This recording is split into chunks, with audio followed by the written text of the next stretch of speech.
I am not proud of how serious I got about a parking spot during a snowstorm.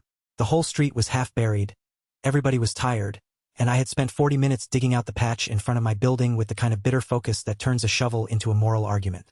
So when a sedan eased toward the space while I was carrying the last load of snow to the curb, I snapped.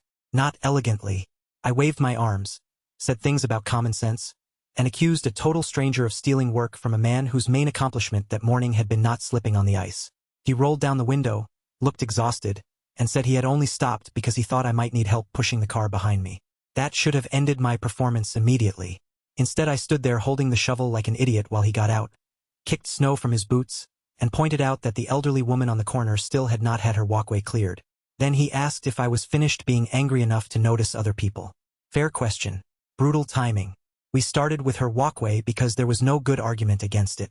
Then we kept going. 1 drive, 2 drives, the church steps, the mailboxes. Other people joined because shame is apparently contagious in useful ways. The man introduced himself as Victor somewhere between the second bag of salt and the third person thanking him like this had been his idea all along. By noon the spot I had nearly defended to the death was full of slush again and I no longer cared. Victor handed me a thermos lid full of coffee and said my apology had gotten better each time I shoveled faster. I told him that was rude but probably accurate. A week later I found out he had been driving home from a night shift at the hospital when we argued. He still stopped. He still helped. That has stayed with me more than my own embarrassment has, which is fortunate because there was plenty of that. I started the morning guarding 1 rectangle of pavement.